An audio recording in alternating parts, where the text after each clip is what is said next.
کوئی یہ کہہ نہیں سکتا نہیں جی میں نہیں جان پایا یہ احکامات کیا کرنے کا حکم دے رہے ہیں اور کس چیز سے منع کریں، مجھے سمجھ نہیں آ رہی. ٹھیک ہے. اور آج بھی جب ہم پڑھتے ہیں تو ہم دیکھتے ہیں کہ واقعی احکامات بالکل واضح ہیں، کھلم کھلا ہیں، کوئی پہیلیاں نہیں ہیں کہ کوئی ریڈلز ہوں اب ہم بوجھتے جائیں اچھا پتہ نہیں اس کا یہ مطلب ہے کہ یہ مطلب ہے. اللہ اکبر. اس کے باوجود ہی کچھ لوگ کہتے ہیں جی سمجھ ہی نہیں آتی، پتہ نہیں سمجھ ہی نہیں آتی کیونکہ سمجھنا نہیں چاہتے. اللہ تعالیٰ نے خود فرما دی کتاب مبین ہے، اس کی آیات ہے، اس کے باوجود کہ یہ اتنی کلیئر ہے کوئی لوگ ایسے بھی ہیں جو نہیں مانیں گے. تو اے نبی لعلک باخع نفسک الا یکونوا مؤمنین، شاید کہ آپ اپنے آپ کو ہلاک کرنے والے ہیں کہ یہ ایمان نہیں لاتے.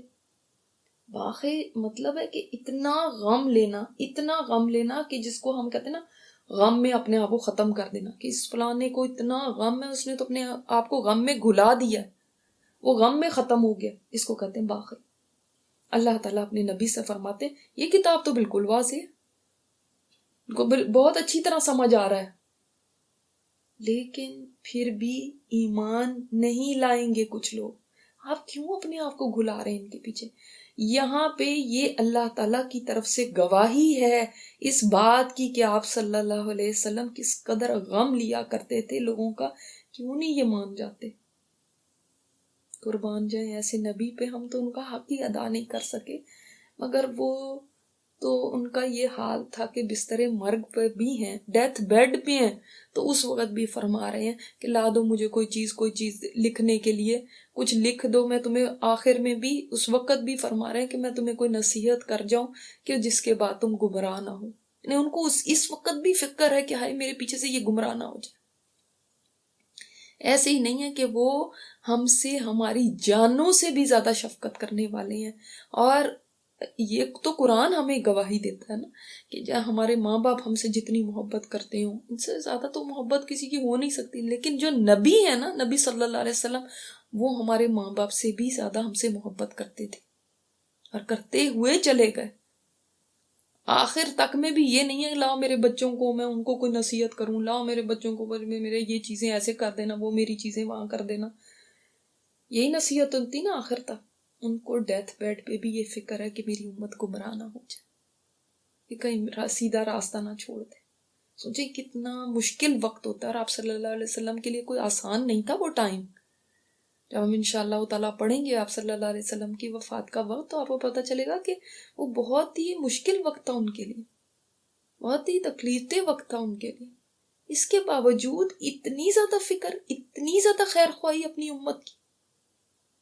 اور یہی خیر خواہی ہے نا کہ جب کسی داعی دین میں آتی ہے تو تبھی وہ دین کا کام صحیح سے کر سکتا ہے. لیکن ہم تو خیر کوئی عشر عشیر بھی نہیں ہیں، ہم تو کیا چیز ہیں، مگر ہم جیسے لوگ بھی اگر کسی کو دیکھ لیں کہ کوئی گمراہی کے راستے پر چل رہا ہے تو دکھ ہوتا ہے کہ اللہ کیوں یہ ایسے جا رہا ہے، میں اس کو کچھ بتا دوں. اب جب سے قرآن ہم پڑھ لیتے ہیں تو پھر اور زیادہ یہ چیز دل کٹنے لگتا ہے لوگوں کو دیکھ کے کہ یہ کیوں دین سے دور ہے، ان کو بھی میں بتا دوں، ان کو بھی میں سمجھا دوں. وہ تڑپ لگ جاتی ہے نا. دیکھا ہے جو میں نے اوروں کو بھی دکھلاتے، انسان کو یہ ہوتا ہے کہ میں نے جو مزہ چکھا ہے نا قرآن کا یہ اوروں تک بھی پہنچ جائے. وہ ایک تڑپ انسان کو بے چین رکھتی ہے. اور سوچیں کہ نبی صلی اللہ علیہ وسلم جو اتنے سینسیٹیو تھے اور جو اتنے خیر خواہ تھے اور جو اتنے بے لوث تھے، ان کو کتنی تڑپ ہوتی ہوگی. اندازہ کریں ان کی تڑپ. یہ غم ہر انسان کو اپنے غم تو ہر ایک کو ہی ہوتے ہیں. بات تو وہ ہے کہ جب انسانیت کا غم کسی کو لگ جائے، یہ فکر لگ جائے کہ یہ کیسے ان تک حق پہنچایا جائے. اگر انہوں نے نہ قبول کیا تو کہاں پہنچ جائیں گے. سبحان اللہ. کیسے ہم ایسے نبی کا حق دے سکتے، کیسے دے سکتے ہیں بتائیں. کوشش کریں کہ ہم ایسے کام کریں کہ وہ اس دن ہم سے خوش ہوں کہ میرے امتی یہ کر کے آئے. کوشش کریں کہ ہم ان کو شرمندہ نہ ہونے دیں اس دن. ہم آپ کے بعد دیکھیں اس دین کے لیے، لوگوں کو پہنچانے کے لیے، آپ کے مشن کو آگے پہنچانے کے لیے جس کے لیے آپ تڑپتے رہے نا، ہم اس کے لیے کام کرنے والے تھے. اور جو کام کرنے والے ہیں وہ اس چیز کے اوپر خوش ہوں کہ الحمدللہ اللہ نے ہمیں وہ توفیق دی جو نبیوں کا کام ہے، جو نبی کام کیا کرتے تھے لیکن لوگوں تک پہنچ جائے۔ پر اس کے لیے بے لوس ہونا ضروری، اس کے لیے یہ نہیں ہے کوئی مجھے پیسے دے گا تو ہم آپ کو پڑھائیں گے، اگر نہیں پیسے دے گے تو پھر جاؤ چھٹی کرو، اور پاس فیس نہیں ہے نا تو جاؤ، یہاں پہ فیس کے بغیر نہیں داخلے ملتے، یہ نہیں ہو۔ بس جب تڑپ لگی ہوئی پھر کہاں فیسوں کی باتیں آئیں گی، پھر کہاں پیسوں کی آتی، وہ تو انسان اپنے لیے وہ جو اپنی تڑپ ہے نا اس کی وجہ سے کر رہا ہوتا ہے۔ اس کو ایک روزگار کا وہ نہ بنائیں کہ یہ ایک یعنی انسان ایک جاب کر رہا ہے یا ایک بزنس کر رہا ہے، بزنس پہ یا میری ایک دکان ہے، بس آئیں میرے گاہک بہت ہے یہاں سے خریدیں گے تو مجھے پیسے ملیں گے، میرا پروفٹ ہوگا، اس طرح سے نہ بنائیں۔ وہ تڑپ اپنے اندر پیدا کریں، وہ تڑپ جو نبیوں والی تڑپ ہے کہ نبی صلی اللہ علیہ وسلم نے فرمایا نا میری اور سارے انسانوں کی مثال ایسی ہے جیسے کسی نے آگ روشن کی اور جو پروانے ہیں اور جو کیڑے مکوڑے ہیں اس میں گرنے لگے ہوئے ہیں، اور میں تمہاری کمرے پکڑ پکڑ کے تمہیں آگ سے بچا رہا ہوں اور تم ہو کہ اس میں گرے جا رہے ہو۔ جسٹ امیجن ہے کہ لوگ جہنم کی طرف جا رہے ہیں بڑھ رہے ہیں اس راستے پر، اور ایک نبی کو تڑپ لگی ہوئی ہے کہ بس ان کی کمروں سے پکڑ پکڑ کے بھی ان کو کھینچ لوں، یہ کہیں آگ میں نہ پڑ جائے۔ ان کو اپنی فکر ہے نہیں، ان کو پڑی ہوئی ہے ان کی فکر، سبحان اللہ۔ یہ خیر خواہی کی انتہا ہے، ورنہ جیسے جیسے باتیں وہ کرتے تھے اور جو ان کے جرائم تھے کفار مکہ کے، اس کے بعد یہ سوچ لینا کہ جو ہے یہ ایمان لے آئیں یہی بہت بڑی بات ہے، ورنہ انسان کہتا ہے اچھا ہے اب جلیں آپ کے اندر پھر ہی ان کو پتہ چلے گا۔ ہمارے جیسے تو تھوڑے دلے ہوتے ہیں نا، تھوڑے دن میں ہی کہہ دیتے ہیں کہ اچھا بس جائیں، اب جہنم میں جائے گا نا پھر سمجھ آئے گی اس کو، لیکن وہ ایسے نہیں تھے۔ دیکھیں وحشی کا جرم کتنا بڑا تھا، ہاں کتنا بڑا جرم تھا، اس کو بھی کلمہ پڑھانے کے لیے آپ صلی اللہ علیہ وسلم حریص تھے، اس کو بھی، ورنہ ایک وہ شخص ہو سکتا تھا جس کو کہتے کہ یہ تو اچھی بات ہے کہ اگر جہنم میں چلا ہی جائے تو اچھا ہے۔ ہند کا جرم کتنا بڑا تھا، جس نے میرے نبی کو کتنی تکلیف دی کہ جب ان کے چچا کا کلیجہ چبایا تھا اس نے تو آپ صلی اللہ علیہ وسلم پہ کیا گزری ہوگی، چبا نہیں سکی تھی، پھر تھوک دیا تھا، جب ان کے اعضاء کو کاٹ کاٹ کے اس نے ہار بنا لیا تھا تو میرے نبی پہ کیا گزری ہوگی۔ اور یہ کوئی عام آدمی نہیں تھے، عام لوگوں کے لیے بھی آپ صلی اللہ علیہ وسلم اتنے تڑپتے تھے، لیکن یہ آپ کے چچا تھے، بہت زیادہ پیار تھا، بہت زیادہ آپ صلی اللہ علیہ وسلم کو غم ہوا تھا ان کا۔ ایسے لوگوں کے لیے بھی آپ صلی اللہ علیہ وسلم تڑپے ہیں، اور ان کو بھی صحابہ کا درجہ دے دیا، ابو سفیان صحابی کا درجہ مل گیا، کتنی بڑی بات ہے۔ وحشی کو صحابی رسول کا درجہ مل گیا، یہ کتنی بڑی بات ہے، کیونکہ آپ صلی اللہ علیہ وسلم نے ایفرٹ کی تو ہوا نا، ورنہ کہہ دیتے کہ کبھی بھی نہیں، ان کو نہیں ایمان لے کر آنا، بس یہ جائیں آپ، اور جنہوں نے ساری زندگیاں اس طرح سے یعنی دشمنی میں گزاری تھی، اب کیا کرنے آئے ہو، اب جاؤ تم، اب تو ہم ہی غالب آ گئے ہیں، اب مکہ فتح ہو گیا، اب جاؤ تم چھٹی کرو، مزے کرو، اب تم نہیں آ سکتے۔ اللہ اکبر، اللہ تعالیٰ ایسی تڑپ ہمیں لگا دے، اس کا عشیر بھی ہمیں مل جائے نا تو ہم چین سے نہ بیٹھے، پھر ہمیں لوگ نہ پھر کہیں کہ نہیں جی آپ آگے پہنچائیں، پھر ہمیں خود تڑپ ہو کہ میں نے پہنچانا ہے۔ کوئی گھر ایسا نہ رہ جائے جہاں پہ قرآن کا نور نہ پہنچا، اللہ میرے ذریعے پہنچا دینا، مجھے وہ شمع بنا دینا جس سے اندھیرے دور ہو جائے، میرے چمکنے سے اجالا ہو جائے، میں وہ شمع بن جاؤں۔ لیکن اس کے لیے جب تک بے لوس نہیں ہو جاتے نہ لوگوں کی جیبوں کی طرف نظر رکھنی، نہ لوگوں سے کوئی فائدے لینے کے لیے، نہ کوئی عزتیں چاہنے کے لیے، نہ کوئی بڑا بننے کے لیے کہ مجھے بس کچھ استاد بنا کے بٹھا دے، مجھے یہ بنا کے بٹھا دے، اس کے لیے نہیں۔ ہر گھر کے اندر یہ دین زندہ ہو جائے، یہ اگر تڑپ بن جائے تو پھر دیکھیں کہ وہ پھر آپ اس مشن میں شامل ہو گئے، اس قافلے میں شامل ہو گئے جو نبیوں کا قافلہ ہے، جو صحابہ کا قافلہ ہے۔ جو تابعین کا قافلہ ہے اس میں شامل ہو کر، یہ تو خوش قسمتی بہت بڑی ہے. لیکن جب ہم خود غرضیوں پہ اتر آئیں، میں کیوں بتاؤں، میں کیوں کروں، مجھے کیا اتنا پڑی ہوئی ہے، تو پھر نہیں یہ کام ہو سکتے. ہمیں اور سنتیں پتہ ہوتی ہیں، مسواک کی سنت، یہ سنت، وہ، یا کیا یہ سنت بھی آپ کو پتہ ہے کہ آپ صلی اللہ علیہ وسلم کتنا گھلے ہیں اپنی امت کے لیے، انسانیت کے لیے؟ کیا یہ سنت نہیں ہے کہ انہوں نے کتنی فکر کی ہے؟ وہ غم، وہ فکر ان کو چین سے نہیں بیٹھنے دیتی تھی.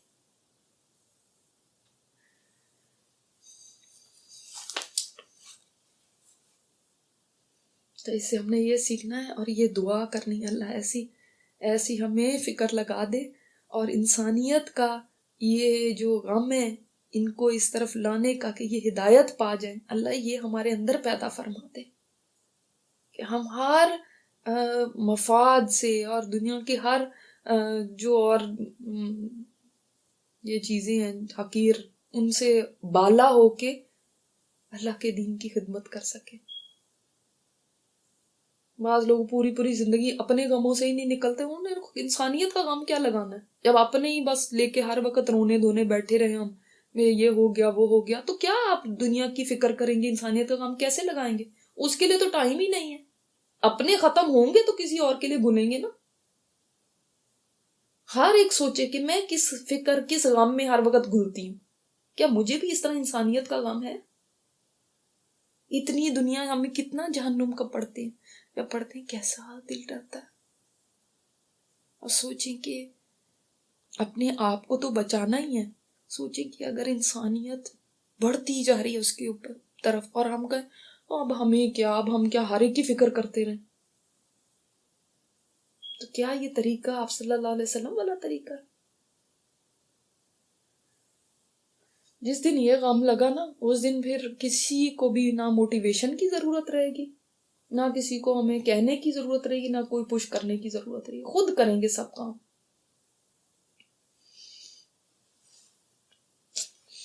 اللہ تعالیٰ نے فرمایا ہے نبی آپ کیوں اپنے آپ کو گلاتے ہیں اس میں، ان نشاء ننزل علیہم من السماء آیۃ، اگر ہم چاہیں نا تو ہم آسمان سے کوئی ایسی نشانی اتارے، ایسی چیز کوئی اتار دیں، فَظَلَّتْ أَعْنَاقُهُمْ لَهَا خَاضِعِينَ، تو ہو جائے ان کی گردنیں اس کے لیے جھکنے والی. ہم ایسا کچھ اتارے آسمان سے کہ جس کے سامنے یہ ٹھہر نہ سکیں اور خود بخود یہ جھک جائیں، ان کی گردنیں عاجزی سے جھک جائیں. یعنی ابھی تو یہ نہیں جھک رہے، ابھی تو یہ بات نہیں مان رہے، لیکن اگر اللہ چاہے نا تو زبردستی ان کو جھکا دے. ایسا کوئی مثلاً ایسا اللہ تعالیٰ آسمان پھٹ جائے اور اوپر کی چیزیں نظر آنے لگے، یا کوئی ایسا عذاب لا کے اوپر کھڑا کر دے، جو کہ جیسے اب بنی اسرائیل نے مان لیا تھا کہ ان کے اوپر طور لا کے کھڑا کر دیا تھا. اب مانتے ہو کہ نہیں مانتے؟ تو کہتے ہاں اب مانتے ہیں، جھک گئے. اللہ تعالیٰ چاہے تو ایسا کچھ کر دے، پھر کیوں نہیں کرتا اللہ تعالیٰ ایسے کہ یہ فوری ایمان لیں، ان کو مجبور کر دیا جائے؟ ہاں کیوں نہیں کرتا؟ اس لیے کہ یہی اللہ تعالیٰ کا فیصلہ ہے کہ انسان کو مجبور نہ کیا جائے، اس کو زبردستی نہ کی جائے، اس کو آزاد چھوڑ دیا جائے، عقل دے کے آزاد چھوڑ دیا جائے، اس کو بتا کے آزاد چھوڑ دیا جائے کہ اب چاہو تو ایمان لاؤ، چاہو تو نہ لاؤ. اور ایمان کیسے لائے گا وہ؟ اللہ تعالیٰ چاہتا ہے کہ وہ خود غور و فکر کرے، خود عقل استعمال کرے اور خود فیصلہ کرے اللہ کے آگے جھکنے کا. زبردستی کرانی ہے تو پھر تو کوئی مسئلہ ہی نہیں ہے. اللہ کے لیے تو کوئی مسئلہ نہیں. دیکھے جو اتنا بڑے سورج کو چلا رہا ہے، مجال ہے سورج کی کہ وہ کہیں ادھر سے ادھر ہو جائے، مجال ہے ستاروں سیاروں کی کہ وہ لڑنے لگ جائیں اور ایک دوسرے کو دھکے دیں اور ایک دوسرے کو ان کی جگہیں لے لیں جا کے. کیا مجال ہے؟ تو یہ کیا 5-6 فٹ کا انسان ہے، کیا چیز ہے یہ؟ اس کو سیدھا کرنا کون سا مشکل ہے، جس نے ستاروں سیاروں کو سیدھا کر دیا. فرشتے اتنے بڑی مخلوق ہیں، اتنی ہیوج مخلوق ہے، ان کو سیدھا کیا ہوا اللہ تعالیٰ نے. کیسے فرما بردار ہے، مجالے کے چونکر ہیں. تم کیا چیز ہو کہ تم یہ نہ انسان سمجھے کہ اللہ مجھے سیدھا نہیں کر سکتا. یہ اس کی دیوی ایک مہلت ہے، ایک آزادی ہے، یہ اس کا ایک قانون ہے کہ اس نے یہ فیصلہ کر دیا کہ میں نے اس کو آزاد چھوڑ دینا. اب یہ خود اپنا راستہ متعین کرے. یعنی انسان کتنا احمق ہے کہ جس وقت وہ اس آزادی کو سمجھ لیتا ہے کہ اللہ مجھے پکڑ نہیں سکتا، میں بہت پاورفل ہو گیا ہوں، کون مجھے پکڑے گا، اور اس آزادی کو ہمیشہ کی آزادی سمجھ لیتا. نہیں، ہمیشہ کی نہیں. یہی تو اللہ تعالیٰ دیکھ رہا ہے اب کرتا کیا ہے، وہ دیکھ رہا ہے. اس کو یہ نہ سمجھنا کہ بس تم آزاد ہو گئے، تم بڑے طاقتور ہو گئے، جیسے آج مجھے کوئی کچھ کہہ نہیں رہا تو اس طرح کبھی بھی نہیں کوئی مجھے کچھ کہے گا. ایسا نہیں ہے. اللہ اگر چاہے ایسی چیز اتارے تمہاری تو گردنیں اسی وقت جھک جائے، تم سار اٹھانے کے قابل نہ رہو. اور ایسا ہوگا کب ہوگا؟ جس وقت انسان حشر کے میدان میں کھڑا ہوگا، خود بخود جھک جائیں گے. بڑے بڑے ابو جہل جھک جائیں گے، بڑے بڑے ابو لہب، فرعون جھک جائے گا. اب اس وقت کیوں جھک رہے؟ اس وقت ساری حقیقت سامنے آ گئی. تو اللہ تعالیٰ کے لیے کوئی مشکل نہیں ہے یہ ہمیں جھکانا. تو اس کو یہ نہ سمجھے کہ وہ طاقت نہیں رکھتا. نعوذ باللہ. وما یأتیہم من ذکر من الرحمن، اور نہیں آتی ان کے پاس کوئی نصیحت رحمان کی طرف سے، محدث نئی، کوئی بھی نئی چیز، کوئی نئی بات رحمان کی طرف سے نہیں آتی، الا مگر وہ کیا کرتے ہیں، کہانو وہ ہوتے ہیں انہو معرضین، اس سے اعراض کرنے والے. یعنی جو نئی بات آ جاتی ہے رحمان کی طرف سے، یہ آگے سے کہتے ہیں ہم نے نہیں ماننا. یہ ان کا یہ طریقہ بن گیا کفار کا کہ جو بات آئے اس کو کہتے ہیں ہم نے تو کبھی اپنے باپ دادا سے یہ سنی ہی نہیں، ہمارے باپ دادا تو ایسے کرتے تھے، وہ کیا غلط تھے؟ کچھ فیملیئر بات لگ رہی ہے؟ یہ کوئی بات سمجھ آ رہی ہے اس سے؟ آج کے ہمارے بعض مسلمان بھی ایسے ہی ہیں، جب ان کے سامنے اللہ کا کوئی حکم رکھا جاتا ہے تو کہتے ہیں ان کا طریقہ وہی ہے جو کافروں کا طریقہ تھا، کہ آگے سے کہتے ہیں ہم نے تو آج تک یہ بات سنی ہی نہیں، ہم نے تو اپنے گھروں میں کبھی یہ بات دیکھی ہی نہیں، یہ تو نئی بات آپ لے کر آ گئے، اور اس کو مانتے ہی نہیں، اعراض کر لیتے. یعنی جب بھی ان کے سامنے قرآن کی کوئی آیت، کوئی ایسی بات رکھی جائے، ان کا طریقہ ہی یہی ہے.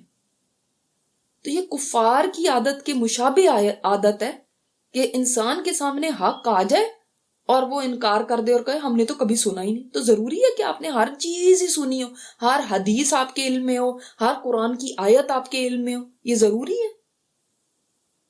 نہیں نا. تو پھر جب نالج ہی نہیں، بعض اصل میں ہم دنیا کی جب ڈگریاں لے لیتے ہیں نا، اکثر ایسے لوگ جو بہت دنیاوی علم رکھتے ہیں، دنیا میں بڑے پڑھے لکھے ہوتے ہیں، ان کا یہ طریقہ کار ہوتا ہے جب ان کے سامنے کوئی بھی دین کی بات کی جائے تو کہتے ہیں ہم نے یہ نئی بات آپ کریں، ہم نے تو نہیں کبھی ایسی بات سنی. جیسے کہ ہمارے علم میں اگر نہیں ہے تو یہ ہے ہی نہیں. بھئی آپ یہ نہیں کہہ سکتے کہ میرے علم میں نہیں ہے تو پھر یہ ہے نہیں، اس لیے کہ آپ کا علم بہت محدود ہے. آپ ان سے پوچھا جائے کیا تم نے قرآن کو سیکھا، پڑھا؟ نہیں. کیا تم حدیث سے واقفیت رکھتے اور ساری حدیثیں تمہیں یاد ہے؟ نہیں. تو پھر آپ کیسے کہہ سکتے ہو کہ مجھے نہیں پتا، میں نے نہیں سنی، تو پھر اس لیے ہو ہی نہیں سکتا. ان کو پھر لاکھ سمجھائیں، لاکھ کہیں نہیں، کہیں گے نہیں ہم نہیں مانتے. یہ کفار کی مشابہت ہو جاتی ہے.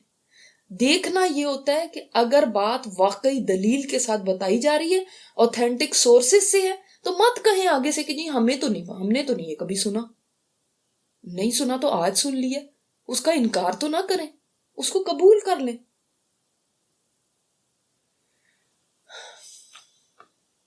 تو یہ کفار کی مشابہت چھوڑنی ہے. ٹھیک ہے. فَقَدْ كَذَّبُوا فَسَيَأْتِيهِمْ أَنْبَاءُ مَا كَانُوا بِهِ يَسْتَهْزِئُونَ. تو تحقیق انہوں نے جھٹلایا، انہوں نے جب بھی ان کے سامنے کوئی نئی بات رکھی گئی انہوں نے جھٹلا دیا. فَسَيَأْتِيهِمْ، نئی بات کیا ہے؟ نئی بات یہ نہیں کہ یہ کوئی بالکل برینڈ نیو بات تھی کہ اللہ ایک ہے اور توحید کی اور آپ صلی اللہ علیہ وسلم کی رسالت کی بات کوئی برینڈ نیو بات ہے اور آج سے پہلے کبھی کوئی انسان نبی بن کے آئے ہی نہیں. ان کے لیے انہوں نے کہہ دیا ہمارے، یعنی ان کے لیے وہ نہیں تھی، انہوں نے اپنے آباء و اجداد سے کبھی نہیں ایسی باتیں سنی. تو تحقیق انہوں نے جھٹلایا. فَسَيَأْتِيهِمْ، تو ان قریب آئیں گی ان کے پاس کیا؟ خبریں. کون سی خبریں؟ قیامت کی بھی اور آگے جو حالات آ رہے ہیں وہ ایسے آئیں گے، ما کانوا بہ یستہزئون، جس کی وہ مذاق اڑاتے ہیں نا وہی چیزیں ان کے سامنے آ جائیں گی۔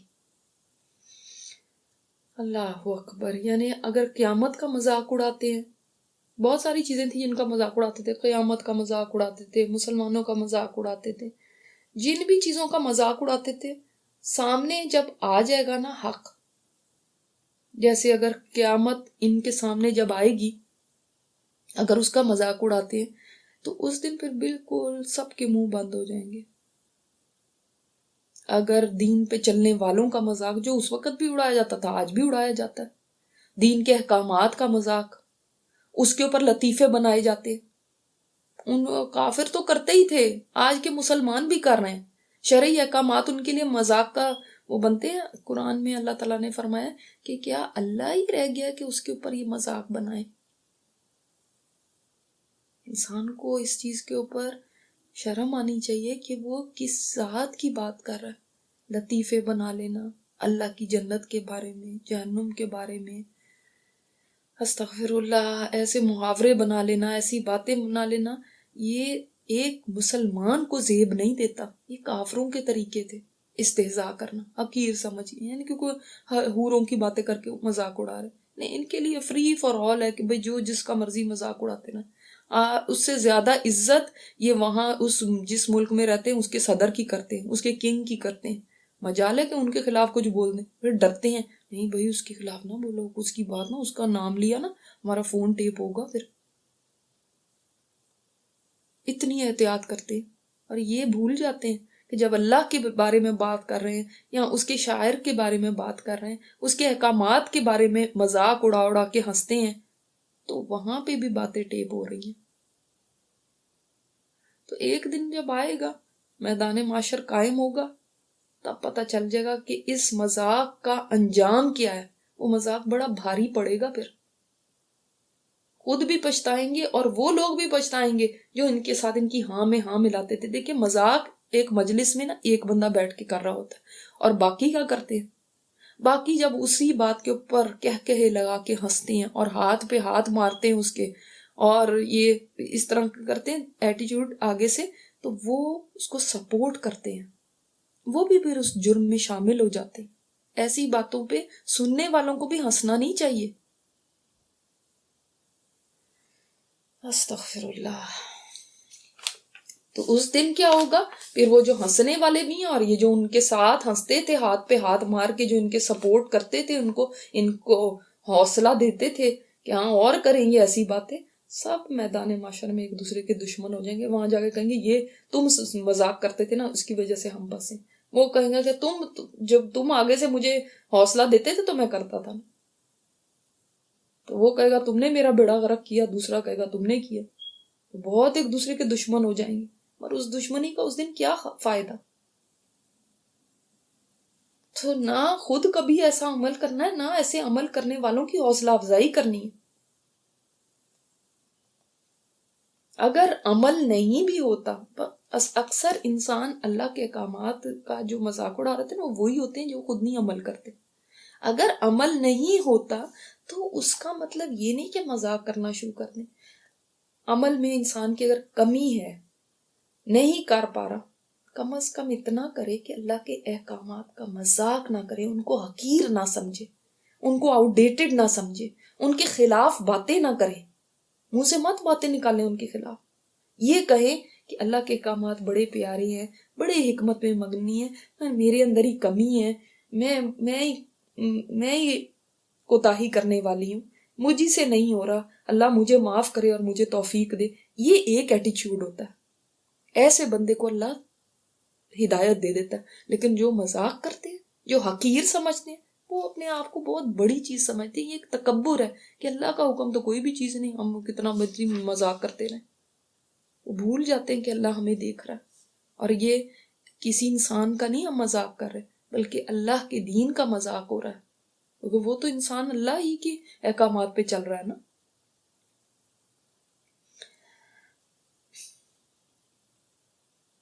اولم یروا الی الارض، کیا بلا انہوں نے دیکھا نہیں ہے زمین کی طرف؟ اللہ تعالیٰ چاہتے ہیں کہ آپ غور و فکر کریں.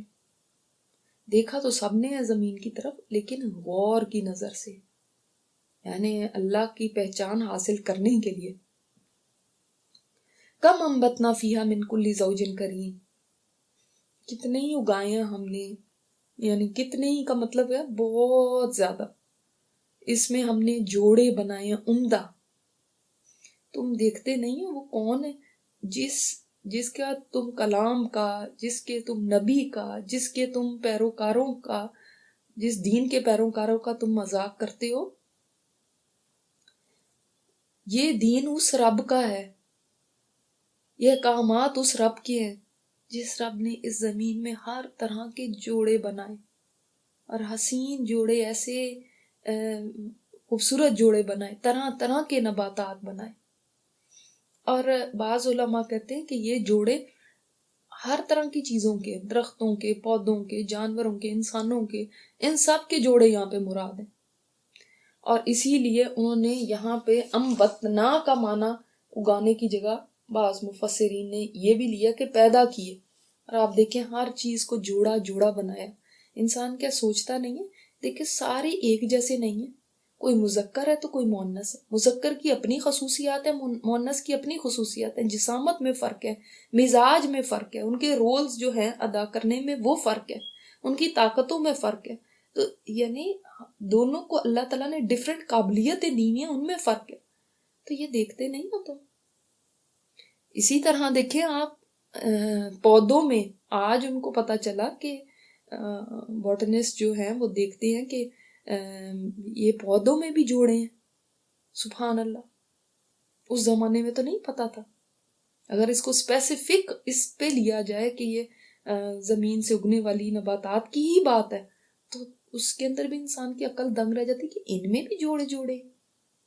کیا اس کی اللہ کی عظمت دل میں پیدا نہیں ہوتی؟ ان فی ذلک لآیہ، بے شک اس میں البتہ نشانی ہے. اس ویرائٹی میں، اس زوج ہونے میں، اس میں بھی نشانی ہے. اور یہ کون سا علم ہے جب انسان اس پہ غور کرے گا؟ جس کو ہم دنیا کا علم کہتے ہیں، وہ بھی دنیا کا علم نہیں ہے، وہ عین دین کا علم ہے. لیکن اس کو پڑھتے وقت جس انسان کے دل میں یہ بات ہوگی کہ اس سے بھی میں اپنے رب کو پہچانوں، وہ پڑھائی بھی اس کے لیے عبادت بن جائے گی. ایسی، چاہے وہ بایولوجی ہو، چاہے وہ میڈیکل ہو، چاہے وہ اور کوئی علم ہو، جس علم سے بھی انسان اپنے رب کی پہچان پیدا کرتا ہے اپنے اندر، اور اس نیت کے ساتھ کرتا ہے کہ اس میں سے جو عجائب، حیرت انگیز باتیں مجھے نظر آئیں، اس سے میں اپنے رب کو پہچانوں، اور مجھے اپنے رب کی اور زیادہ پہچان بھی ہوگی، اس کی عظمت میرے دل میں پیدا ہو، تو وہ عین عبادت ہے. اس کو آپ وہ نہیں کہہ سکتے یہ تو دنیا کا علم ہے. نہیں، وہ اس علم سے بھی اپنے رب کی عظمت کو پہچان رہا ہے. اس میں بھی نشانی ہے.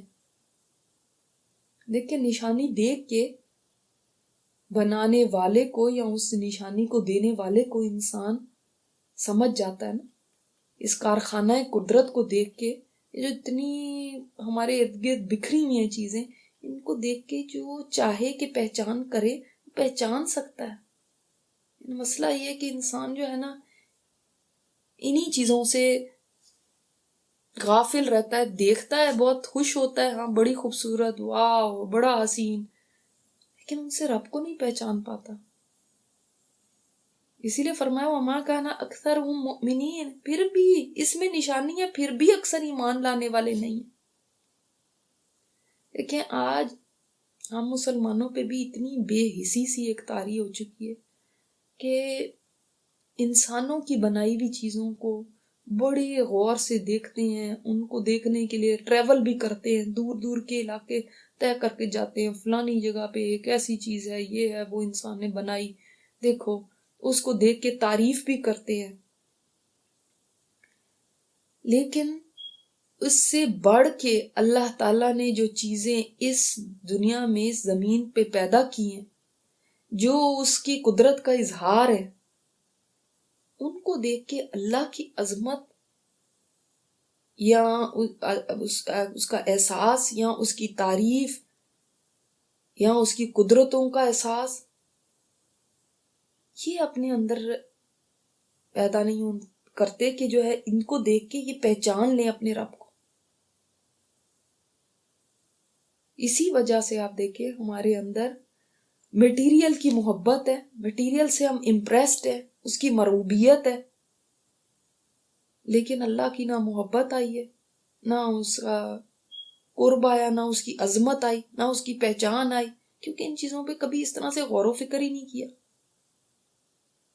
اللہ کی محبت کی جگہ مادے کی محبت آ گئی. تو جس وقت ہم باقی جو اللہ تعالیٰ نے چیزیں پیدا کی ہیں نا، ان کے اوپر ایسے غور و فکر کرنے لگیں گے، پھر دیکھیے گا آپ کہ اللہ تعالیٰ کی عظمت دل میں پیدا ہونے لگی. جب ہم غور و فکر کریں گے، یہ غور و فکر ہم نے چھوڑ دیا، ایمان اس سے بڑھتا ہے. ہم بس مسلمان گھر میں پیدا ہو گئے، ہم نے سوچا کہ بس نام مسلمانوں والا ہے تو ٹھیک ہے، اب دل میں چاہے اللہ کی محبت نہ بھی ہو، چاہے اس کی عظمت نہ بھی ہو دل میں، تو کام چل رہا ہے. یہ سوچ لیا. اب ہر دل کے اندر مادے کی محبت بھری بھی ہے، اسی کو سوچ رہے ہیں بس ٹھیک ہے. تو مسلمان کو اب یہ ضرورت ہے کہ واقعی اگر وہ سچے ایمان والا بننا چاہتا ہے تو غور و فکر کرے، اس کی عادت ڈالے. ایک چونٹی پہ ہی غور و فکر کر لیں. یہ دیکھو اتنی ننھی سی چیز ہے، اس کے اندر بھی کوئی دل دھڑک رہا ہے، یہ بھی دیکھ رہی ہے، یہ بھی کچھ سن رہی ہے، یہ بھی چل رہی ہے. اسی کے اندر ٹانگیں ہیں، اسی کے اندر اس کی ڈائجسٹو سسٹم ہے، اسی کے اندر سانس لے رہی ہے، اسی کے اندر اس سے انڈے دے گی، اسی کے اندر کیا کیا. اتنی سی چیز کے اندر جو اتنی باریک ہے، اس کے اندر سب سسٹمز چل رہے ہیں. بولتی بھی ہے، آگے وہ اس کو خطرے کا بھی پتہ ہے کہ سلیمان علیہ السلام کا لشکر آ رہا ہے، تو چونٹیوں اپنی حفاظت کا سامان کرو. اتنی بھی اس کو سمجھ آ رہی ہے، اتنی سی چونٹی، اس کے اندر برین بھی ہے. حیرت نہیں ہوتی کس نے پیدا کر دیا ایسی چیز کو؟ ڈرا بھی کرنے لگے نا آپ تو اتنی سی لائن کھینچ لیں اور اس کے اندر سارے اعضاء نہیں بھر سکتے. اللہ اکبر، اللہ اکبر. وَإِنَّ رَبَّكَ لَهُوَ العزیز الرحیم، اور بے شک تیرا رب وہ عزیز ہے، عزیز عزت والا بھی، غلبے والا بھی، اور وہ بھی جو انتقام پہ قادر ہو، جو چاہے کرے، اور رحیم بھی ہے. ہم نے اکثر قرآن کریم میں پڑھا ہے عزیز الحکیم، یہاں پہ آیا عزیز الرحیم. اس کی ذرا آپ سبحان اللہ یہ اس کے اوپر ذرا غور کریں تو پتہ چلتا ہے عزیز وہ ہے، جیسے میں نے آپ کو بتایا، جو انتقام لینے پہ قادر ہو. زبردست جو ہم لکھتے ہیں، جو انتقام لینے پہ قادر ہو، اس کے لیے بڑا مشکل ہے کہ وہ رحیم بھی ہو، رحم کرنے والا بھی ہو. کیونکہ جو انتقام لینے پہ قادر ہوتا ہے نا، جو چاہے کرے، جو اس چیز کی طاقت رکھتا ہے، وہ تو پھر چاہتا ہے کہ دوسرے کو مسل کے رکھ دے، کوئی آواز نہ اٹھائے. آپ نے دیکھا وہ جو گاؤں وغیرہ اور ان کی طرف کے جو بڑے بڑے وڈیرے ہوتے ہیں، یہ ہوتے ہیں وہ اپنے ہاریوں کا، اپنے جو مزارے ہوتے ہیں ان کے ساتھ کیا سلوک کرتے ہیں. اگر ذرا سی ان کو بات نہ پسند آ جائے، ان کو پتہ ہی ہمارے کیا کر سکتے ہیں، یہ تو ہمارا کچھ بھی نہیں کر سکتے، کچھ بگاڑ نہیں سکتے. ان کی کوئی سنوائی نہیں ہے کہیں پہ بھی. وہ ان کے کبھی ہاتھ پیر توڑوا دیتے ہیں، کبھی کتوں کے آگے ڈال دیتے ہیں، کبھی کچھ. روز آپ خبریں سنتے ہوں گے، ٹھیک ہے. حالانکہ وہ سمجھتے ہیں ان کے اوپر کوئی نہیں ہے، لیکن ان کے اوپر بھی ظاہر ہے حکومت ہے یہ، لیکن وہ بے فکر ہو کے کہتے ہیں ہم اتنے طاقتور ہیں، ہم ان کے ساتھ جو مرضی کریں. تو جب انسان کے پاس قوت آتی ہے نا، انسان کے پاس، تو اور ایسی قوت کہ اس کو لگتا ہے کہ میری کوئی پوچھ گچھ نہیں ہے، تو رحم اس کے اندر سے نکل جاتا ہے. وہ رحم نہیں کرتے، پھر وہ آؤٹ آف کنٹرول ہو جاتے ہیں اپنی طاقت کے نشے میں. لیکن اللہ تعالیٰ وہ ذات ہے سبحان اللہ جو عزیز ہونے کے باوجود رحیم ہے.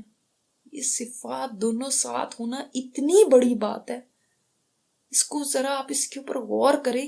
وہ کیا نہیں کر سکتا؟ بتائے کیا نہیں کر سکتا؟ وہ اپنے نافرمانوں کے ساتھ کیا نہیں کر سکتا؟ وہ جو چاہے کرے، جو چاہے کرے، اس کے باوجود وہ رحم کرتا ہے. اور اس کے باوجود کہ وہ ہر چیز کو سن رہا ہے، ہر چیز کو جانتا ہے، وہ دل میں اٹھنے والے خیالات تک کو جانتا ہے. اس کو پتہ ہے یہ کیسے مذاق کر رہے ہیں، یہ کیسے کفر کی باتیں کر رہے ہیں، یہ کیسے بری باتیں کر رہے ہیں، یہ کیسے ایسی شرک کی باتیں کر رہے ہیں، یہ کیسی باتوں سے اللہ تعالیٰ کو پکار رہے ہیں، اس کی شان میں کیسی گستاخیاں کر رہے ہیں. اس کے باوجود دیکھیں کسی انسان کے کوئی کرے تو وہ آپے سے باہر ہو جاتا ہے کہ میں دکھاتا ہوں تجھے، مجھے بتاتا ہوں تجھے کہ میں کیا ہوں، اور تجھے ابھی تیری اوقات دکھاتا ہوں. انسان ایسے کہنے لگتے، لیکن دیکھو اس کا رحم کتنا ہے کہ پھر بھی انسانیت زمین پہ چل رہی ہے اور آرام سے چل رہی ہے، اور ان کو کھلا بھی رہا ہے، پلا بھی رہا ہے، ان کی نگہداشت بھی کر رہا ہے. اکثر جب بھی میں کسی مندر اور ان کے پاس سے گزرتی ہوں، یہ شرک کے جو بڑے بڑے اڈے بنائے ہوئے، اور ایسے کچھ مندر ایسے بھی ہیں جہاں پہ بدھ تو سامنے ہی نظر آ رہا ہوتا ہے، بہت بڑا سا کھڑا کیا ہوتا ہے، یا بدھا کا بھی یہاں پہ بہت بڑا سا کھڑا کیا ہوا ہے. یہ ایک بات ہی جو مجھے بہت زیادہ سٹرائک کرتی ہے کہ اللہ تیرا حلم کتنا ہے، تیرے پاس کتنا تحمل ہے کہ تو یہ سب دیکھ رہا ہے کہ ہمارے دل کٹنے لگتے ہیں، کیوں ایسے کرتے ہیں. لیکن اللہ تیرا حلم کتنا ہے، تو چاہے تو آندیاں چلا کے ان کو تباہ و برباد کر دے کہ شرک کیے جا رہے ہیں اور کیے چلے جا رہے ہیں اور کوئی احساس نہیں ہے، پھر بھی اللہ تو ان کا خیال رکھتا ہے. چلو نہ پکڑ کرنا وہ ایک الگ بات ہے کہ نہیں پکڑ کی اللہ نے، ٹھیک ہے، وہ ایک اس کا حلم ہے. لیکن آن ٹاپ آف اٹ تو ان کو خوشیاں بھی دے رہا ہے، تو ان کو عافیت میں بھی رکھ رہا ہے، تو نے ان کو صحت بھی دی ہوئی ہے، ان کی سانسیں بھی چل رہی ہیں، ان کے بچے بھی ٹھیک ٹھاک ہیں، ان کے گھروں میں بھی خوشحالی دی ہے، تو کھلا بھی رہا ہے، ان کو پلا بھی رہا ہے، تو ان کی حفاظت بھی کر رہا ہے. اللہ تیرے جیسا تو کوئی بھی نہیں، لیس کمثلہ شیء، اللہ تیرے جیسا بھی کوئی ہے. کتنا بھی کوئی دنیا میں رحم دل ہو جائے، کتنا بھی کوئی دنیا میں سخی ہو جائے، کیا یہ کوالٹی کسی اور کے اندر آ سکتی ہے؟ کسی انسان میں نہیں، کسی میں نہیں ہے یہ طاقت. ایک دن کوئی کسی کی برداشت کر لے گا، 2 دن کر لے گا، تیسرے دن ایک تھپڑ لگا دے گا، کہے گا تم نے بات کیسے کی، اور جبکہ اس کے پاس طاقت بھی ہو، جبکہ وہ پکڑ سکتا ہو. سب سے بڑی بات یہ ہے تو اللہ کے سامنے تو ہم تن کو برابر بھی نہیں ہیں. ایک چیخ تھی جبرائیل علیہ السلام کی کہ انسانوں کے دل ہی پھٹ گئے، ساری بستی کے دل پھٹ گئے. سبحان اللہ. اللہ کوئی لشکر بھی بھیجنے کی ضرورت نہیں، کوئی ہوائیں بھیجنے کی ضرورت نہیں، کچھ نہیں، ایک فرشتے کی چیخ کی مار تھے یہ انسان. تو سمجھ کہ وہ رب کا تحمل ہے اور اس کا رحم ہے کہ گناہوں کے باوجود انسان تو زمین کے اوپر چل پھر سک رہا ہے اور عافیت میں رہ رہا ہے. سبحان اللہ. پھر اللہ تعالیٰ نے موسیٰ علیہ السلام کا قصہ ذکر کیا یہاں پہ، اور آپ لوگوں کی بھی فیوریٹ ہوگی، میری تو بہت ہی فیوریٹ میرے لوگ ہیں، وہ ہیں وہ جادوگر جو موسیٰ علیہ السلام کے سامنے مقابلے کے لیے آئے تھے. تو آج ہم ان کے بارے میں بھی پڑھیں گے، دیکھتے ہیں. اور یاد کرو، از کا مطلب یاد کرو، اور یاد کرو میں اس لیے نہیں جب کہہ رہی کہ جب کہہ کے نا پھر وہ آپ کو پھر اتنا نہیں سمجھ میں آتا کہ جب ہوا، یعنی یاد کرو جب کیا ہوا تھا. نادا رب کا موسیٰ، جب ندا دی تھی تیرے رب نے موسیٰ علیہ السلام کو، کس لیے دی تھی؟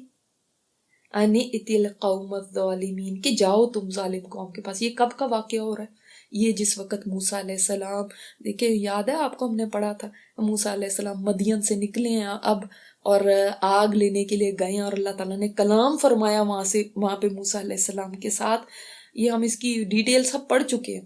اور اس کے بعد پھر اللہ تعالیٰ نے نبوت عطا فرمائی موسیٰ علیہ السلام کو، اور پھر ان سے فرمایا کہ تم جاؤ اس ظالم قوم کی طرف، یعنی جن کو اللہ تعالیٰ فرما رہے ہیں کہ وہ قوم فرعون نہیں فرمایا، ظالموں کی قوم. ان کا ظلم کیا تھا کہ بنی اسرائیل کو کے بچوں کو ذبح کر دیتے تھے، لڑکوں کو. اللہ اکبر، استغفر اللہ ربی. یعنی اس آسمان نے یہ بھی دیکھا ہوا اور اس زمین نے یہ بھی دیکھا ہوا اتنا بڑا ظلم نیو بورنز کے ساتھ کرنا، معصوموں کے ساتھ کرنا، یہ بھی دیکھا ہوا ہے اس زمین و آسمان نے. اور سبحان اللہ، اتنی اس کے اندر ایک بڑی بات ہے. آپ سوچیں، اللہ تعالیٰ نے پھر آگے فرمایا، چلیں یہاں سے دیکھ لیتے. قوم فرعون، جو ظالموں کی قوم ہے، کون سی قوم ظالموں کی؟ وہ فرعون کی قوم. الا یتقون، کیا وہ ڈرتے نہیں ہیں کہ وہ اتنا بڑا ظلم کر رہے ہیں؟ تو اس کے اندر ایک سمجھنے کی بات یہ ہے کہ دیکھیں، وہ جو فرعون تھا وہ اتنا زیادہ بڑا ظلم کر رہا تھا، اور بنی اسرائیل یہ ظلم سہ رہے تھے اور صبر کر رہے تھے اور صبر کرتے چلے جا رہے تھے. لیکن اسی کو کہتے ہیں کہ اللہ کی لاٹھی بے آواز ہے. اللہ کے ہاں دیر ہے، اندھیر نہیں ہے. اگر دیر ہو رہی ہوتی ہے تو کوئی یہ نہ سمجھے کہ کچھ ہوگا ہی نہیں، اب کس نے پکڑنا ہے. اگر ہم ظلم کرتے جا رہے ہیں اور کسی نے ہمارا ہاتھ نہیں پکڑا تو پتہ نہیں کسی کو سمجھ ہی نہیں آ رہی، یا کسی کو پتہ ہی نہیں چلا. ہم نے لوگوں سے چھپا لیا تو کسی کو بھی نہیں پتہ چلا. فرعون یہ ظلم کیے جا رہا تھا اور اس کی جرت تھی کہ وہ باز نہیں آ رہا تھا. اتنا بڑا ظلم کر رہا ہے. یعنی کیا اس نے یہ سوچا تھا کہ کوئی بھی اس کو نہیں پکڑے گا، کوئی اس سے پوچھ نہیں ہوگی؟ اللہ نے موسیٰ علیہ السلام کو بھیجا کہ ان کی نجات کے لیے، بنی اسرائیل کی، اپنے آپ ایک پیغمبر اللہ نے بھیج دیا. سبحان اللہ. حدیث میں آتا ہے نا، مخلوق اللہ کا کنبہ ہے. مخلوق کیا ہے؟ اللہ کا کنبہ ہے. اور جو اس کنبے کا سب سے زیادہ خیر خواہ ہے وہ اللہ کا سب سے زیادہ پیارا ہے. یعنی اللہ تعالیٰ کو بہت وہ بندہ پسند ہے جو اس کی مخلوق کے ساتھ خیر خواہی کرے. اللہ کو بہت پیارا لگتا ہے. یہ مخلوق میں صرف مسلمان نہیں ہے، مخلوق میں ہر کوئی ہے. مسلمان ہو، کافر ہو، مشرک ہو، کوئی بھی ہو. اور مخلوق کے اندر نہ صرف یہ کہ انسان، جانور ہو، جانور تک کے ساتھ، آپ کو پتہ ہے ہر لیونگ تھنگ کے ساتھ، ایوری لیونگ تھنگ، ہر تر کے ساتھ، یہ حدیث میں آتا ہے، ہر تر کے ساتھ نیکی کرنا جو ہے نا وہ اجر کا باعث بنتا ہے. کہ کتے کو پانی پلا دینا، ہم ہو تو ہم تو کتا دیکھ کے ہی پکڑ گئے، کوئی ہو یہ تو پلیت ہے، یہ تو ایسے ہے، نجس، آئے ہائے، مرتا تو مرتا رہے، اچھا ہے کتا ہے تو اس کو مرنا ہی چاہیے. کون ہم میں سے اٹھ کے پانی پلائے گا؟ لیکن اللہ نے اس حدیث سے بتا دیا ہمیں کہ دیکھو یہ سب میری مخلوق ہے، سب کے ساتھ خیر خواہی. تو ایسا نہیں کہ اللہ دیکھ نہیں رہا، ایسا نہیں تھا کہ وہ جو ہے وہ قتل کرتا جائے اور کوئی فرق نہیں پڑا تھا. اللہ تعالیٰ اس کو بھی واچ کر رہا تھا. اور دیکھو اللہ نے اپنے کلیم کو، اپنے پیارے نبی کو بھیجا ان کے لیے. ہاں ٹھیک ہے، فرعون کی ہدایت کے لیے بھی، کہ اس کو ہدایت کا پیغام دینا، لیکن یہاں سے پتہ چلتا ہے اللہ نے ان کو ریسکیو کرنے کے لیے، ان کو بچانے کے لیے، ان کو نکالنے کے لیے وہاں سے ایک انتظام فرمایا. سمجھ آ گئی بات؟ دیکھیں، یہ نفرتوں میں جینا اور لوگوں کو تقسیم کرتے رہنا، اور وہ فلاں ہے ان سے نفرت، اس سے نفرت، یہ نہیں، یہ دین کا مزاج نہیں ہے، بلکہ دین کا خیر خواہی، دوسرے کے لیے احساس. یہاں پہ دیکھیں ایک نبی کو بھیج رہے اللہ تعالیٰ ان کے لیے. انہوں نے آگے سے فرمایا، قال ربی انی اخاف ان یکذبونی، اے میرے رب مجھے تو ڈر لگتا ہے کہ وہ مجھے جھٹلا دیں گے، وہ مجھے کہاں میری بات مانیں گے. وَيَضِيقُ صَدْرِي، اللہ میرا سینہ گھٹتا ہے. کس وجہ سے سینہ گھٹ رہا تھا ان کا؟ کیونکہ وہ ان کو یہ تھا کہ میرے سے ایک قتل ہو گیا، انہوں نے نہ میری بات ماننی ہے بلکہ الٹا میری تکذیب کریں گے، اور خوف کی وجہ سے نا ان کا سینہ گھٹ رہا تھا. وَلَا يَنطَلِقُ لِسَانِي، اور اللہ میری تو زبان بھی صحیح نہیں چلتی. کیا ہوا تھا؟ یہ بچپن میں جب فرعون کے محل میں ان کی پرورش ہو رہی تھی تو انہوں نے، موسیٰ علیہ السلام نے فرعون کی داڑھی کو پکڑ لیا تھا، اور فرعون کے ذہن میں یہ بات تھی کہ میرے نجومیوں نے انہوں نے بتایا کہ کوئی ایسا بچہ پیدا ہوگا بنی اسرائیل میں جو تمہارے تخت کا کو الٹا دے گا۔ تو اب اسی کی وجہ سے تو وہ اتنے بچے ذبح کرا رہا تھا۔ دیکھو انسان کبھی ہوس کے اندر کیسا اندھا ہو جاتا ہے کہ اس کو یہ بھی نہیں احساس رہتا کہ وہ کیا کر اپنی کرسی بچانے کے لیے اس نے یہ ذبح کیے تھے نا۔ آج بھی دنیا میں کوئی ایسے حکمران ہے جو صرف اپنی کرسی بچانے کے لیے خون خرابہ دیکھتے ہیں اپنے ہی لوگوں کا، اور ان کے لوگ دنیا میں ریفیوجی بن کے در در دھکے کھا رہے ہیں، لیکن ان کو بس اپنی کرسی بچانی ہے۔ دے ڈونٹ کیئر ان کو مارا جا رہا ہو یا خود ہی ان کو مار رہے ہوں، نرو گیس پھینک کے ان کو مار رہے ہوں یا کچھ کر رہے ہوں، صرف اس لیے کہ ہماری کرسی بچ جائے۔ تو فرعون کا بھی تو یہی کام تھا، آج بھی فرعون ہے، ان کے نام نہیں فرعون ہوں گے لیکن پہچانو تو آج بھی فرعون ہے۔ وہ فرعون اللہ کو نہیں مانتا تھا، یہ کہتے ہیں ہم اللہ کو مانتے ہیں، اور پھر بھی کام وہ ہیں جو فرعون کے تھے۔ اللہ اکبر۔ تو صرف اپنی اقتدار کے لیے اس نے معصوم بچوں کو ذبح کرایا، ان کی بیٹیوں کو لونڈیا بنا لیا۔ اس قدر ظالم انسان تھا۔ اس نے پھر جب بچوں کو قتل کرانا شروع کیا، اور موسیٰ علیہ السلام کس طرح سے، یہ ساری ہم پڑھ چکے ہیں پہلے بات کہ کیسے موسیٰ علیہ السلام اس کے محل تک پہنچے تھے، اور اب جب داڑھی کو پکڑا تو اس نے کہا بس یہی ہے وہ بچہ، یہی میرا اقتدار چھینے گا۔ تو اس وقت حضرت آسیہ رضی اللہ تعالیٰ عنہ انہوں نے کہا تھا کہ یہ تو بچہ ہے، اس کو کیا پتا ہے۔ اب اس نے ایک امتحان لینے کی خاطر ایک انگارہ رکھا اور ایک ہیرا رکھا، دیکھتے ہیں اس کو کتنی سمجھ ہے۔ تو موسیٰ علیہ السلام ہیرے کی طرف ہاتھ بڑھایا تھا، لیکن فرشتے نے ان کا ہاتھ انگارے پہ رکھ دیا اور انہوں نے وہ اٹھا کے اپنی زبان پہ رکھ دیا۔ دیکھو اللہ کی قدرت ہے کہ وہ ہاتھ میں نہیں، ان کا ہاتھ نہیں جلا، جب زبان پہ رکھا تو زبان جل گئی اور اس سے لکنت پیدا ہو گئی۔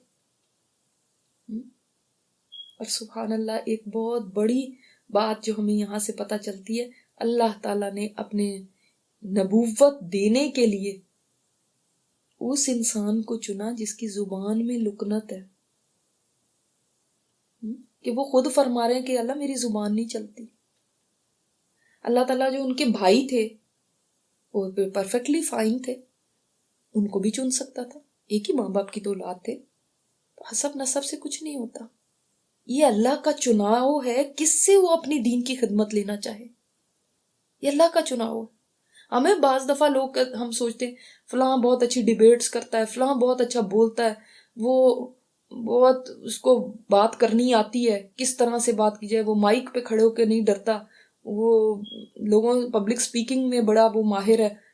ہم ایسی چیزیں دیکھتے ہیں نا، اور یہاں پہ اللہ کے نبی ہیں جن کی زبان میں لکنت ہے، اور وہ کہہ رہے ہیں اللہ میرا سینہ گھٹتا ہے۔ بعض لوگوں کو ہوتا بھی ہے، ہمارے میں سے بھی، کہ ہم سے لوگوں کے سامنے بولنا، یہاں پہ تو ایک ڈیفرنٹ بات ہے، لیکن اگر ہم اپنے آپ کو دیکھیں تو سینہ گھٹنے لگتا ہے کہ ہائے اتنے لوگ بیٹھے ہوئے، ان کے سامنے کیسے بولوں گی، اور گھبراہٹ شروع ہو جاتی ہے، سینہ گھٹنے لگتا ہے، نروسنس ہونے لگتی ہے۔ لیکن اللہ نے انہی کو چنا جو یہ کہہ رہے ہیں، اور بڑے بڑے خطیبوں کو بھی اللہ تعالیٰ چن سکتا تھا، موسیٰ کو چنا۔ تو کسی میں کوئی ایسی بات ہوتی ہے جس کی وجہ سے اللہ تعالیٰ اس کو چن لیتا ہے، اور ہو سکتا ہے یہی بات ہو کہ وہ چونکہ انسانیت کے اس قدر خیر خواہ تھے، اتنے خیر خواہ تھے کہ دیکھا ہے آپ نے وہ جو لڑکیاں بکریاں اپنی لے کے کھڑی ہوئی تھی، سارے لوگ وہاں پہ موجود ہیں اور جو ان کی بستی کے ہیں، جو ان کی قوم کے ہیں، مگر کسی کو پرواہ نہیں ہے۔ اور موسیٰ علیہ السلام گئے تو ان سے دیکھا نہیں گیا، یہ بیچاری لڑکیاں ایسے کھڑی ہیں اور باقی لوگ پانی پلاتے جا رہے ہیں اپنے جانوروں کو، وہ اٹھ کے چل پڑے۔ اللہ تعالیٰ کی طرف سے یہ ہوتی ہے نبوت، اور اس کے اندر جو ہم چیزیں سمجھتے ہیں، بعض دفعہ ہم بہت ظاہری چیزیں سمجھتے ہیں، وہ اللہ کے ہاں معیار نہیں ہوتے، اللہ کے معیار کچھ اور ہے۔ تو کتنی بھی آپ کے اندر یہ چیز ہو، شائنس ہو، یا ایسی چیز ہو کہ میں بول نہیں سکتی، میں کیسے کسی کو بتا سکتی ہوں، اللہ سے مانگے۔ جو رب موسیٰ علیہ السلام کو بلوا سکتا ہے جبکہ ان کی زبان میں لکنت تھی اور ان کا سینہ گھٹتا تھا، جو رب ان کو بلوا سکتا ہے نا، تو کسی کو بھی بلوا سکتا ہے۔ تو انہوں نے فرمایا فَأَرْسِلْ إِلَىٰ ہارون، تو بھیجیں ہارون کی طرف، یعنی اللہ ان کو بھی نبوت عطا فرما دے۔ موسیٰ علیہ السلام نے سفارش کی، اور یہ جو ہے، یہ جو نبوت کا ملنا ہے، یہ کوئی اپنی محنت کر کے کہ میں بہت عبادت کروں تو مجھے نبوت مل جائے، اس سے نہیں ملا کرتی، یہ اللہ تعالیٰ کی طرف سے تحفہ ہوتی ہے۔ نبوت کی بات یہ ہے، کوئی کتنا بڑا سوچے کہ میں اولیاء اللہ ہوں تو اب مجھے نبوت مل جائے گی، ایسے نہیں ہے، کوشش سے نہیں ملتی، اپنی محنت کرنے سے نہیں ملتی، اللہ کی طرف سے عنایت ہوتی ہے۔ وَلَهُمْ عَلَيَّ ذَنْبٌ، اور میرے اوپر تو اللہ ان کے خلاف ایک گناہ بھی ہے، میں نے وہ قتل بھی کیا ہے، فَأَخَافُ أَن يَقْتُلُونِي، تو میں ڈرتا ہوں کہ وہ مجھے قتل کر دیں گے۔ اب دیکھیں کتنے سارے خوف ہیں موسیٰ علیہ السلام کے، بہت سارے ہمارے اندر بھی خوف ہوتے ہیں، اللہ ہم نے اتنی ہمارے سے تو کیسی ہماری زندگی گزری ہے، اب ہم لوگوں کو اگر کچھ بتائیں گے کہیں گے تم بڑی بتانے والی آ گئی، پتہ ہے ہمیں تمہارا، تم تو یہ کرتی تھی، تم ایسے کرتی تھی، اپنا نہیں یاد ہے تمہیں؟ کتنی چیزیں ہمیں ڈراتی ہیں نا، اور ہم حق بات پھر بولتے نہیں ہیں، آگے بتاتے نہیں ہیں، تو اس میں ڈرنا نہیں ہے۔ قال کلا، فرمایا اللہ تعالیٰ نے فرمایا ہرگز نہیں، یعنی وہ تمہیں نہیں قتل کر سکتے، فذهبا، دونوں جاؤ بھی آیاتنا، ہماری نشانیوں کے ساتھ، انا معکم مستمعون، یہ ہے سب سے بڑی بات جو طاقت دیتی ہے کہ اللہ تعالیٰ نے فرما دیا ہم تمہارے ساتھ ہیں سننے والے، تم جاؤ تو صحیح نا، ہم تمہارے ساتھ ہیں، تو پھر کیا ہم ایک ایک بات سن رہے ہیں جو تم وہاں پہ کرو گے؟ جب اللہ نے چن لیا تو حفاظت بھی اللہ کی طرف سے ہوتی، مدد بھی اس کی طرف سے آتی، اور سب سے بڑی تسلی جو ایک دائی کے لیے ہوتی ہے کہ اللہ کا کلمہ کی بات کریں، حق کی بات کریں تو اللہ ہمارے ساتھ ہے، اللہ ہمارے ساتھ ہے، اور یہ جو ساتھ ہوتا ہے یہ انسان کو اسٹرینتھ دیتا ہے۔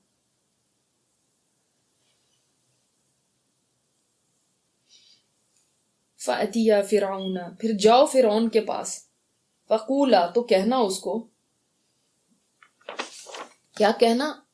اِنَّا رَسُولُ رَبِّ الْعَالَمِينَ، کہ بے شک ہم رسول ہیں رب العالمین کے، تمام جہانوں کے رب کے رسول ہیں۔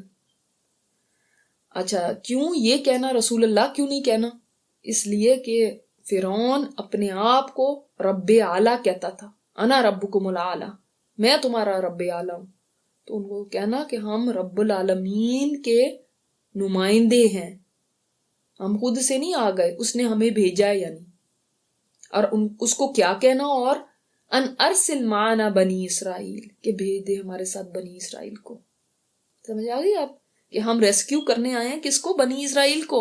اللہ تعالیٰ اپنے دو پیارے نبیوں کو بھیج رہا ہے، جاؤ فرعون کے پاس جا کے اس کو کہو کہ بنی اسرائیل کو ہمارے ساتھ روانہ کرے، جن کو غلام بنایا ہوا تھا، 400 سال سے غلام بنایا ہوا تھا فرعون نے۔ ایک ہی فرعون تھوڑی تھا، فرعون تو لقب ہے نا ان کا، جو وہ مصر کے بادشاہ ہوتے تھے، تو ایک کے بعد ایک فرعون آتے رہتے تھے، اور وہ یہ غلامی ان کی نسل در نسل چل رہی تھی، کہاں یہ یوسف علیہ السلام کے اور ان کے بھائیوں کی آگے، یعنی یعقوب علیہ السلام کی اولاد میں سے، اور کہاں یہ پہنچ گئے کہ غلامی کی اس کے اندر، اور اپنے آپ کو چھڑا بھی نہیں پا رہے تھے، اور ایسے ظالم جابر سے اپنے آپ کو چھڑانا اور پوری قوم کو چھڑانا کوئی آسان کام نہیں تھا۔ قالا، اب یہ یہاں پہ اب اگلی جو آیت ہے، یہ بیچ میں ساری ڈیٹیل ختم ہو گئی کہ پھر اس کے بعد موسیٰ چلے، اور پھر موسیٰ اور ہارون علیہ السلام اس کے دربار میں پہنچے، اور انہوں نے اپنی بات فرعون کے سامنے رکھی۔ اب یہ جب بات فرعون کے سامنے رکھی، ہمارے ساتھ اس کو بھیج دو بنی اسرائیل کو، تو آپ سوچیں جنہوں نے سلیو بنایا ہو وہ کہاں سے بھیجیں گے؟ تو وہ اس نے تو ان کو تو سلیوز کی اتنی ضرورت تھی، ظاہر ہے ان کے کام تو سارے وہی کرتے تھے، آج بھی آپ نے جو دیکھے ہیں رام مصر اور یہ سارے، یہ انہوں نے سلیو سے ہی تو بنوائے نا، کتنی کتنی ان سے محنتیں کراتے ہوں گے، کیسے ان سے کام کرواتے ہوں گے، سوچیں 1 سال جو وہ چھوڑ دیتا تھا بچوں کو ذبح ہونے سے، وہ بھی اس لیے کہ انہوں نے کہا تھا اگر یہ ساروں کو ہی ختم کر دیں گے تو ہمارے سلیوری کون کرے گا، ہمارے کام کون کیا کرے گا، ہم خود تھوڑی کر سکتے ہیں، اس لیے 1 سال کے لیے ان کو رکھو اور 1 سال کے لیے ان کو قتل کرو۔ جیسے آج کے دور کے اندر بھی کئی جگہ پہ جہاں پہ بیچارے مزدور ٹائپ لوگ کام کرتے ہیں، تو ان کو صرف اس لیے برداشت کیا جاتا ہے کہ اگر یہ چلے گئے، ان کو ہم نے ملک سے نکال دیا تو پھر ہمارے کام کون کرے گا؟ ہمارے یہ صفائیوں کے، ہمارے یہ فارمز میں کام کرنے کے، ہماری مزدوری کے کام تو سارے وہ کرتے، ہم کیسے کریں گے؟ اسی طرح ان کے لیے تو بالکل ہی غلام تھے، وہ تھوڑی ان کو کچھ رائٹس دیے ہوئے تھے انہوں نے.